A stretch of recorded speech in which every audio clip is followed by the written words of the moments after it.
El miércoles pasado compartí algo que me gustó mucho y que me dio pauta para la prédica en este día respecto a la unidad de la iglesia. ¿Y qué quiere decirnos Jesús en esta mañana a nosotros? Porque cada uno de nosotros somos iglesia, ¿verdad?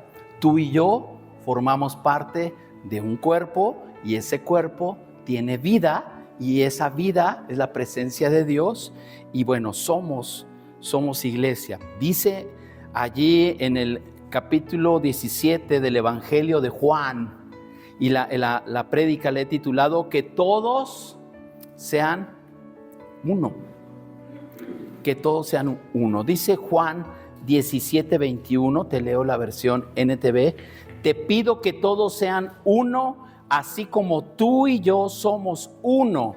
Es decir, como tú estás en mí, Padre, y yo esté en ti, y que ellos estén en nosotros para que el mundo crea que tú me enviaste. Vamos a orar. Padre, en esta hora, háblanos, ministranos a través de tu palabra, Señor. Danos lo que necesitamos escuchar. Que esta palabra alimente nuestro espíritu, nos dé entendimiento y que podamos ir más allá en lo que tú tienes para nosotros, en el propósito, en el llamamiento. Gracias, Dios, por la oportunidad que nos das de meditar en tu palabra. Yo, Señor, me pongo en tus manos. Ayúdame a poder compartir, a poder enseñar, a poder transmitir lo que tú quieres que tu iglesia escuche en este día. Gracias en el nombre de Jesús. Amén. Muy bien. Este pasaje de Juan 17 es conocido como la oración sacerdotal de Jesús. En un momento íntimo, poderoso, un poco o momentos antes de su arresto. Entonces, él no ora, fíjate muy bien, para que tú veas la diferencia con algunas oraciones actuales. Él no ora por un éxito ministerial, no ora por poder, no ora en ese momento por milagros. Jesús ora por unidad y lo hace con una carga profunda y dice que todos sean uno. En el griego, el término usado para uno es ahí una E en griego y una V que se llama gen, que significa unidad esencial, no solamente un acuerdo superficial. Jesús no está pidiendo que pensemos igual. No, que todos tengan el mismo pensamiento, no, porque somos diferentes. Él no está pidiendo eso.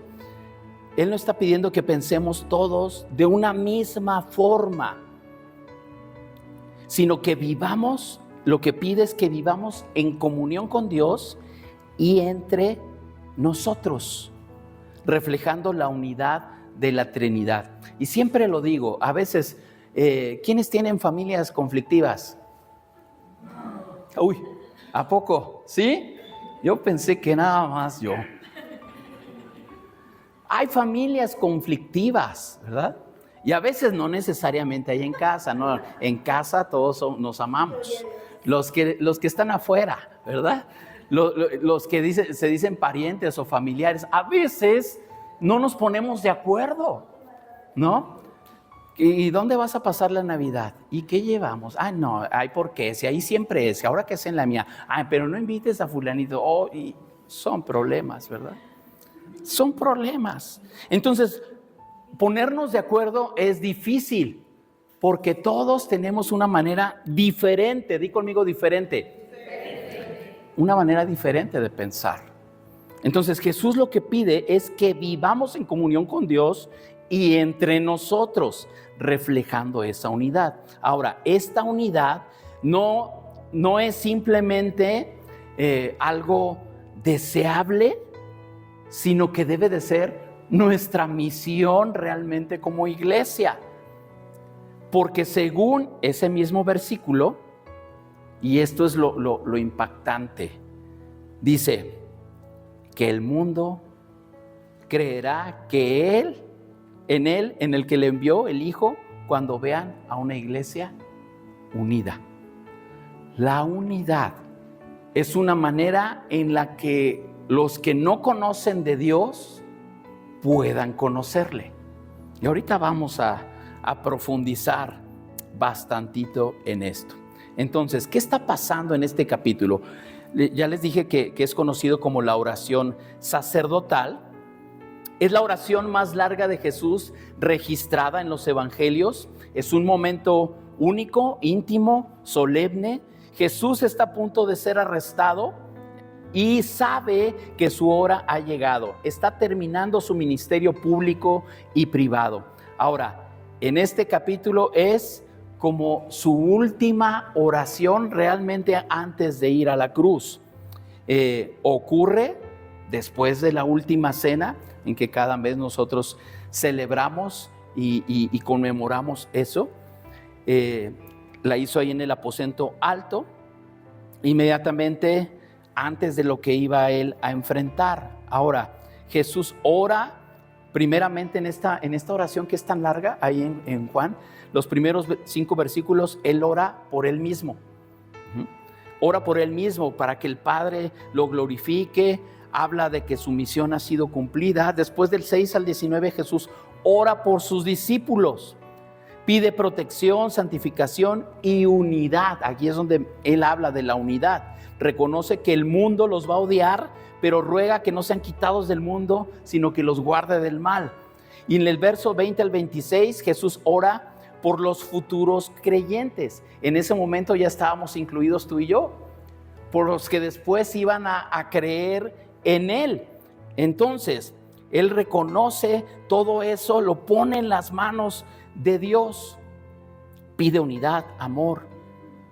Vamos a ver entonces, el número 1, la unidad refleja la naturaleza de Dios, la Trinidad.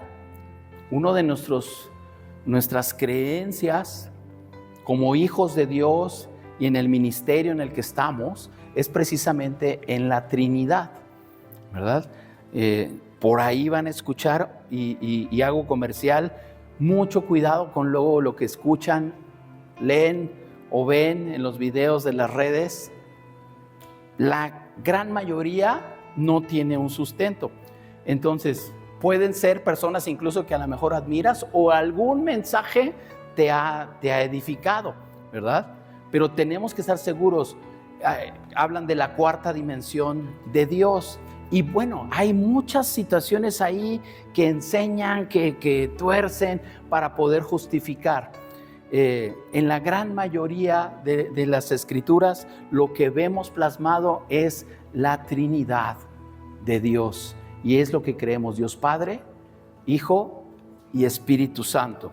Entonces, la unidad en la iglesia refleja esa naturaleza de Dios, porque Dios son 3 personas en uno solo.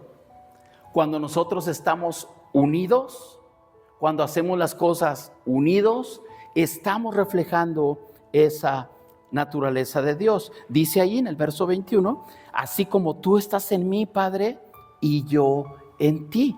Entonces, la relación entre el Padre y el Hijo es perfecta, eterna, sin división. Jesús desea que nosotros vivamos esa misma clase de unidad relacional. No es una unidad organizacional, sino espiritual. Porque los que estamos o los que hemos trabajado o pertenecido en alguna empresa, pues también quieren que haya unidad entre sus miembros, entre los trabajadores, pero es muy diferente a la unidad espiritual que Jesús quiere que nosotros como sus hijos y como iglesia debamos tener. Dice ahí en Efesios 4, del 4 al 5, dice, pues hay un solo cuerpo y un solo espíritu. Ahí mismo más adelantito dice, un solo Señor, una sola fe, un solo bautismo. Y en eso es en lo que nosotros debemos de estar unidos. Un solo cuerpo, un solo espíritu, un solo Señor, una sola fe, un solo bautismo. ¿Se fijan? Entonces, Dios confirma en las Escrituras que necesitamos estar unidos incluso en todas estas cosas. La unidad cristiana no se construye sobre métodos, sino sobre quién es Dios. Al vivir en unidad, revelamos la esencia del Dios Trino hacia el mundo. Cuando nosotros vivimos en unidad, revelamos esa esencia del Dios Trino. A veces es difícil explicar incluso la Trinidad. Si has tenido oportunidad de hablarle a alguien respecto a la Trinidad, ¿cómo es que tres son uno? ¿Cómo es que Dios es Dios Padre, Hijo y Espíritu Santo? Muchos no creen que Jesús tiene esa misma deidad, pero Él cumplió y Él ha sido desde el inicio. Esa es la maravilla de la Trinidad. Y mientras más conocemos a Dios, más podemos experimentarlo y constatarlo a través de las Escrituras. Número 2, la unidad es un testimonio a un mundo perdido. Dice en este mismo versículo, para que el mundo crea que tú me enviaste. Es un testimonio. La unidad, el estar unidos, es algo evangelístico. ¿Cómo? ¿Cómo es eso?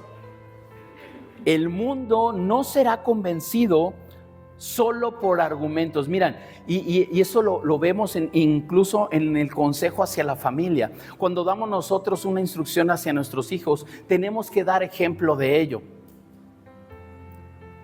Hijo, cuida tu forma de hablar, pero yo cuando hablo echo ajos y cebollas, ¿qué ejemplo estoy dando? Hijo, no fumes porque te hace daño. No hay autoridad en el consejo. Entonces tiene que haber esa congruencia. Y cuando en la iglesia hay congruencia y hay unidad, los de afuera, que no son parte del pueblo de Dios, lo notan y les atrae. Porque el mundo luego se unen para puras cosas que no convienen, ¿verdad? Y es bonito. ¿A poco no te contagia ver cuando gente que no es cristiana se une y hacen una buena obra por alguien más? Dicen, ni los cristianos. ¿Sí o no?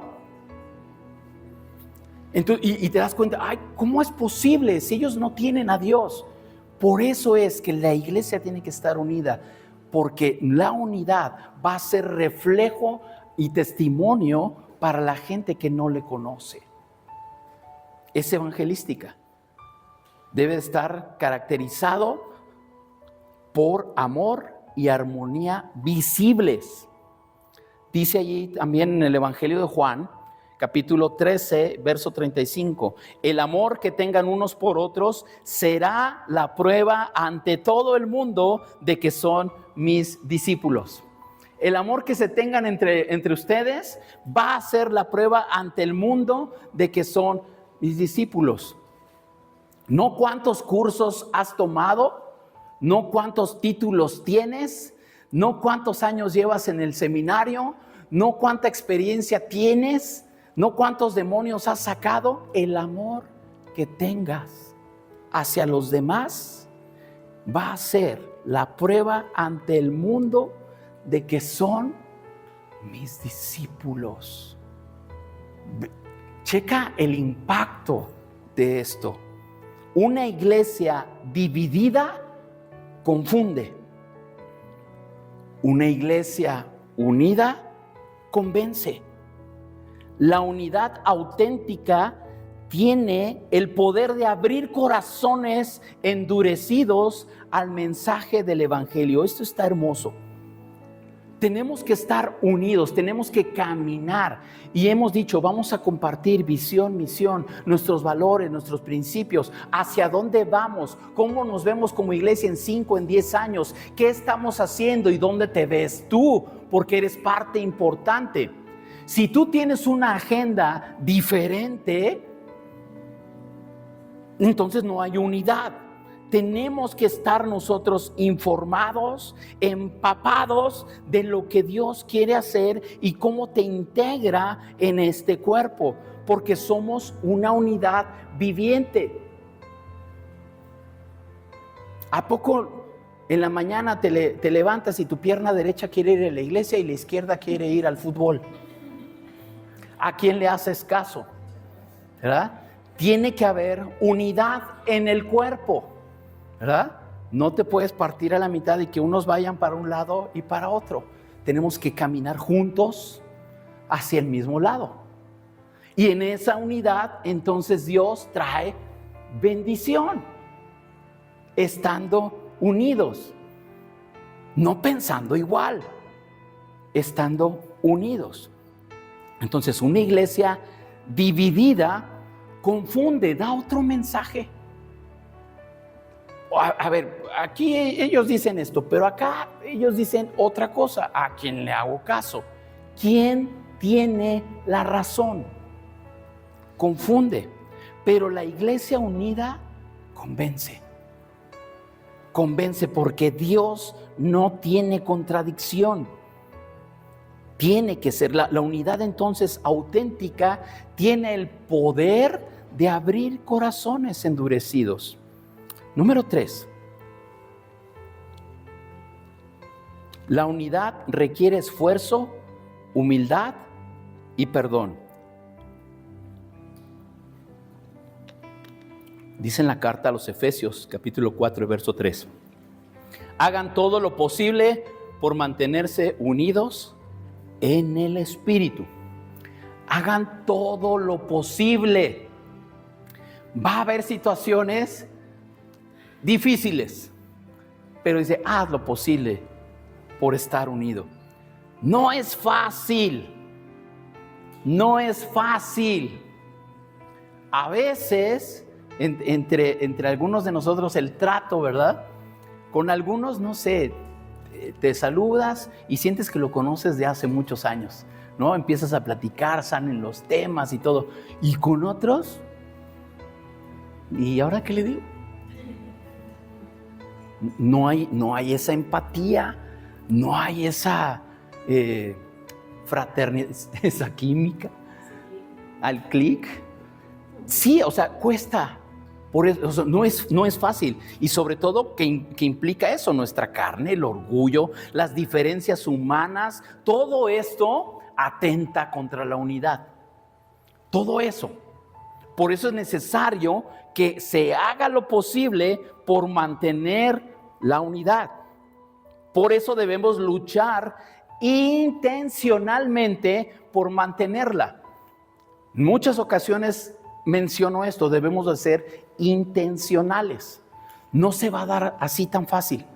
Hay que ser intencionales, hay que buscarlo, hay que ceder, hay que bajar la guardia y decir, sí es cierto, no siempre vas a tener la razón.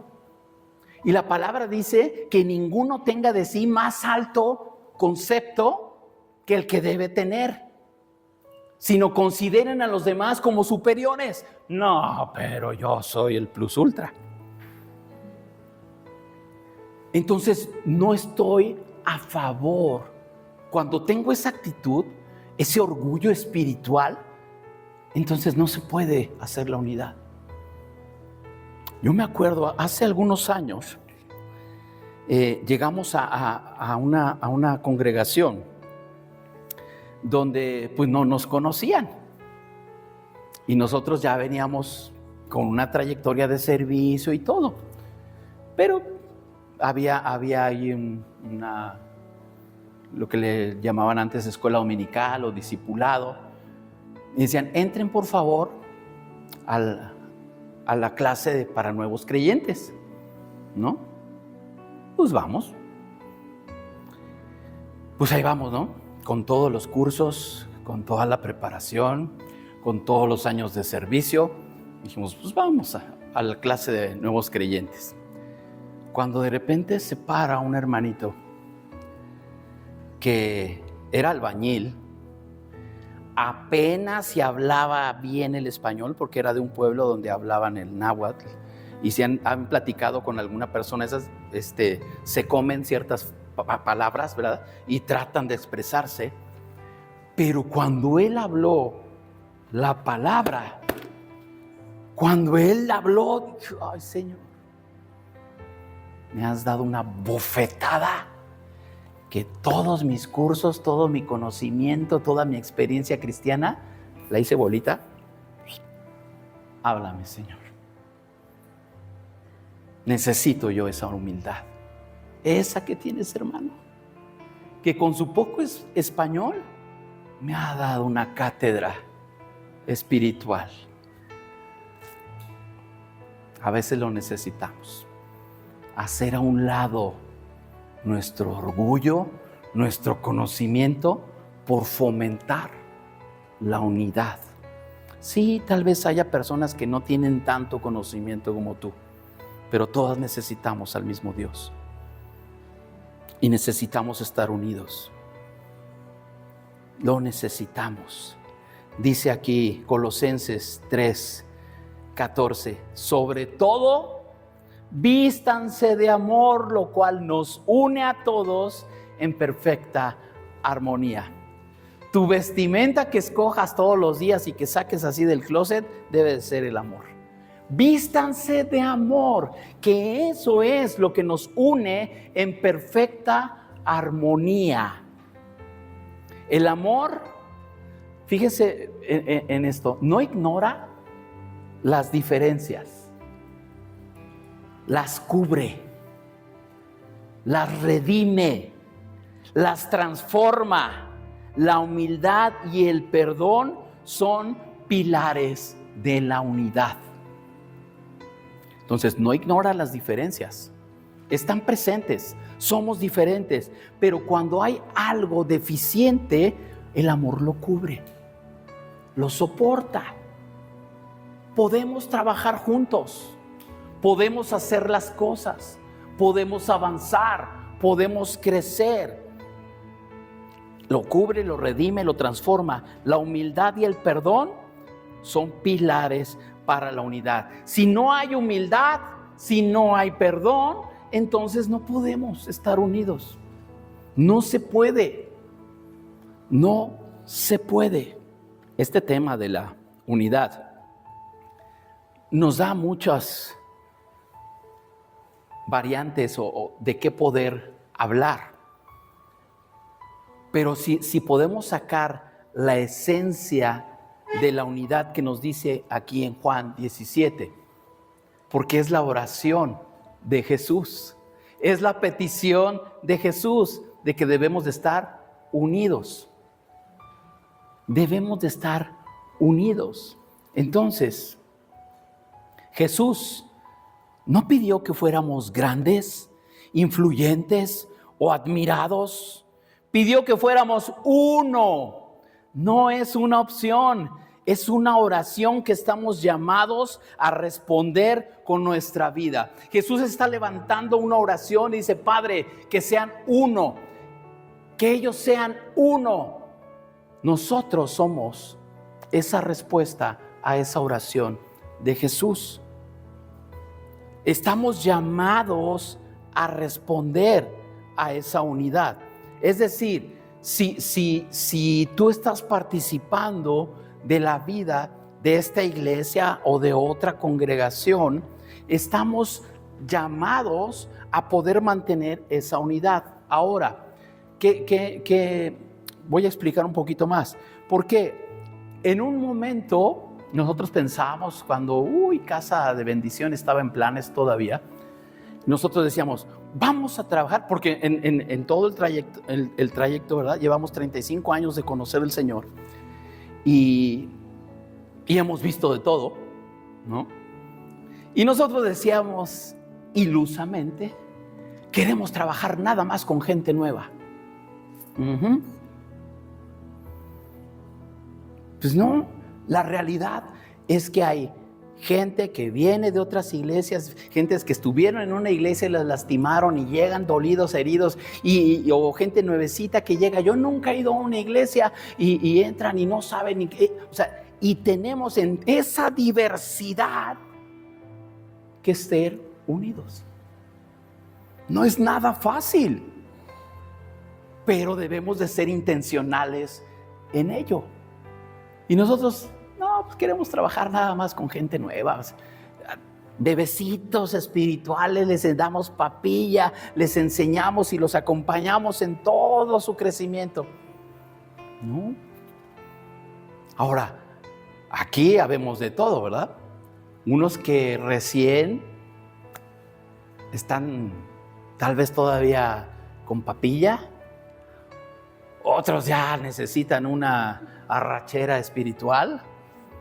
Les voy a provocar hambre ahorita. Necesitamos a veces diferente tipo de alimento, pero no podemos darle una arrachera a un bebé. Pero a ti no te pasa nada si comes papilla. A uno más grande, a lo mejor pues, ¿a cuántos les gusta el Gerber? ¿A poco no te avientas un Gerber de durazno? Sabe bien rico, ¿no? No pasa nada. Por amor a los demás podemos. Ahora, no estoy diciendo que todo el tiempo vamos a estar comiendo Gerber. No. Pero vamos, dice hay un curso que tenemos y que compartimos hace algún tiempo. Vamos a ver si lo podemos rescatar. Y el curso se llamaba Hasta que todos lleguemos. Y está inspirado en un versículo, ¿verdad? Hasta que todos lleguemos a la estatura de un varón perfecto, a la unidad de la fe. Hasta que todos lleguemos. Ese es el propósito, que todos lleguemos. Que nadie se quede atrás. Que vayamos avanzando. Algunos de aquí ya están listos para dar clase y todavía no lo saben. Algunos tal vez van a abrir un grupo en casa. Nuestros grupos en casa, la finalidad es el alcance a personas nuevas. Es la convivencia, pero el alcance, porque hay personas que no van a venir aquí, pero sí van a ir a tu casa. Y esa es la idea, ¿verdad? Pero tenemos que buscar esas formas para estar unidos en todo eso. Entonces, Jesús pidió que fuéramos uno. Y yo no sé si tú lo habías pensado, pero como parte de la iglesia, podemos decir que como casa de bendición, estamos llamados a responder a esa oración que hizo Jesús. Que casa de bendición sea unida. Que podamos avanzar juntos. ¿Qué necesitamos hacer? Cada uno, ¿qué necesita hacer? Desde el más viejo hasta el más joven. 1. Ora regularmente por la unidad en tu iglesia local. Ora. Esta es tu iglesia local. No por la iglesia en todo el mundo. No, por tu iglesia. Por casa de bendición. Ora constantemente por la unidad. La intercesión fortalece los lazos espirituales. Cuando nosotros clamamos, cuando nosotros oramos, lo que pasa entre nosotros, las relaciones que tenemos, Dios nos prepara para poder trabajar juntos. Para poder trabajar juntos. Quienes tuvieron ayer la oportunidad de hacer algo, de servir, estuvimos varios. Fernando estuvo ayudando. Los que estábamos de varones, sirviéndoles de comer a las damas. ¿Cómo los hombres sirviendo de comer? Pues sí, vamos a servir. Nos necesitamos unos a otros. Los pastores no estamos para sentarnos nada más y, a ver, sírvanos. No. Hay que servirnos unos a otros. Tenemos que orar por la unidad. Haz la que sigue. Haz un esfuerzo consciente por evitar divisiones innecesarias. Ojo, Sé un pacificador, no un sembrador de discordia. Tenemos que hacer ese esfuerzo. Dijimos que no es fácil. No es fácil, pero tenemos que esforzarnos conscientemente, intencionalmente, en evitar esas divisiones innecesarias. ¿Por qué? Porque cuando el enemigo siembra y mete un pensamiento inadecuado, algo que te está distrayendo de la unidad de la iglesia, entonces ya ganó terreno y no podemos impactar lo necesario o con la misma fuerza que cuando estamos todos unidos. Debemos de ser pacificadores, no sembrar discordia. Ojo cuando comentamos algo. Miren, en una ocasión, alguien queriendo tratar de guardar orden con personas que no habían hecho lo correcto, así desde el púlpito, y no les hablen a fulanito y fulanito. Tampoco. Que la palabra nos da la pauta para amarnos. Pero si nos enteramos de algo que de repente, ¿por qué? Porque de repente hay alguien que tiene, vamos a llamarlo así, que tiene más facilidad de comunicación, ¿no? Lo dije muy decentemente, ¿no? Para no decirle chismoso. No, que tiene mucha facilidad de comunicación y se entera de algo tal vez no muy apropiado o, ¿no? No tienes por qué. Ya supiste que fulanito dijo esto, ya supiste. Eso causa división. Por eso dice, por evitar divisiones innecesarias. Si tú te enteraste, no opines, cada quien dará cuentas a Dios. Eso tenlo por seguro, porque dice la palabra que Él no va a dar por inocente al culpable. Dios es justo, ¿sí o no? Entonces, dejémosle las cosas a Él. Tú mantén la unidad. La que sigue dice, practica el perdón y la humildad con quienes piensan diferente. Híjole, esto es difícil. Recuerda que la unidad no significa uniformidad. Practicar el perdón y la humildad. Y a veces, cuando tratamos o no tenemos eso bien definido en nosotros, pues nosotros podemos ofender. Entonces ya el perdón, tenemos que pedir perdón, pero tenemos también que perdonar. Debemos perdonar. Practica el perdón y la humildad.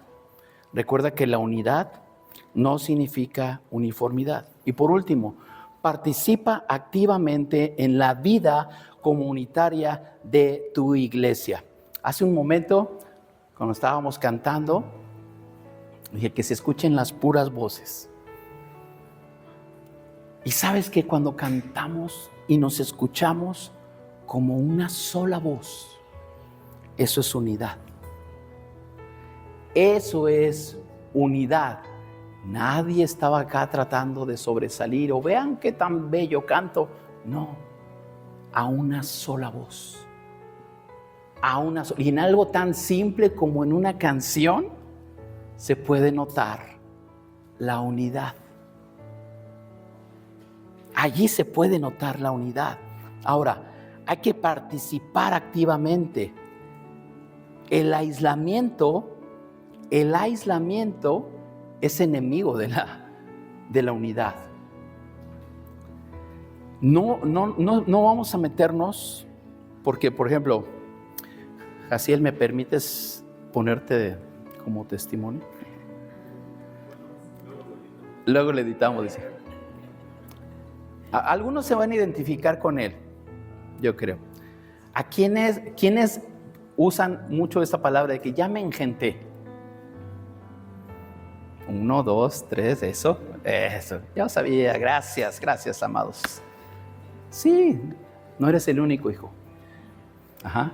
De repente Jaciel dice, ya fue suficiente de mi dosis de socializar, ¿no?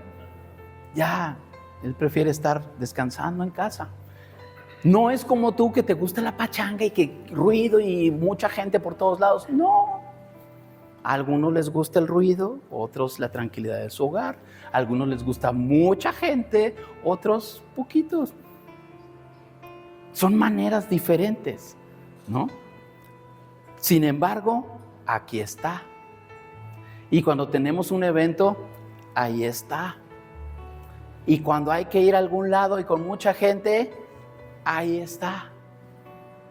Si yo lo dejara por él fuera, se queda en casa, ¿no? Y yo sé que algunos pueden ser así como él. Pero tenemos que esforzarnos en participar de la vida comunitaria de la iglesia. Es importante, porque es entonces cuando tenemos ese sentido de pertenencia. Yo pertenezco a este lugar, esta es mi familia espiritual, aquí es donde yo formo parte, aquí es donde yo tengo una función. Y a veces dices, ahorita pues estamos iniciando y vamos a arrancar con algunos ministerios y se van a necesitar manos, ¿no? Y ahí es donde Dios nos va a insertar y vamos a tener bien definido. Pero ¿sabes qué? Ahorita tu función es estar. Tu función es estar.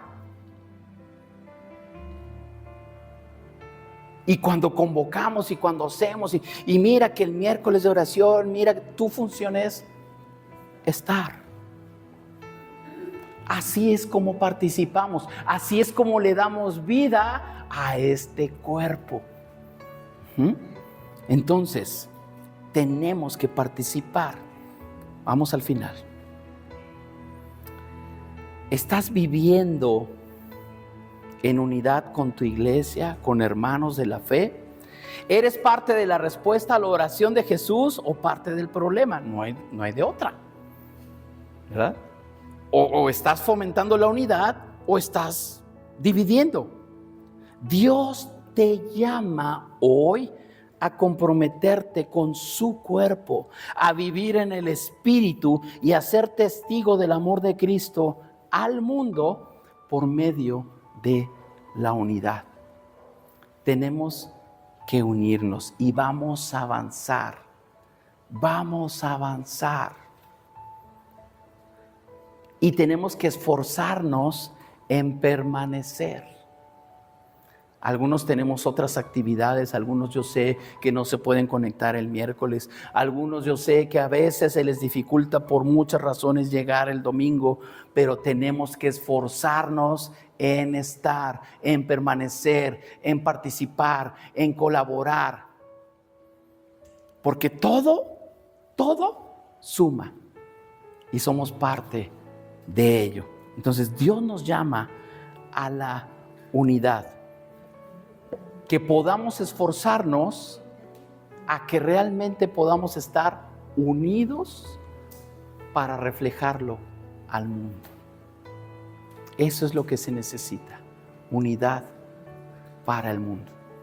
Aquí van a llegar personas nuevas que necesitan ver la unidad en Cristo, que necesitan ver, oye, aquí es diferente, oye, aquí mira, todos se llevan bien, todos cuando hablan, construyen, edifican. Mira, aquí no hay chismes, mira, aquí todos son prudentes al hablar, mira, todos se ven con amor. Eso lo hace la unidad en el Espíritu.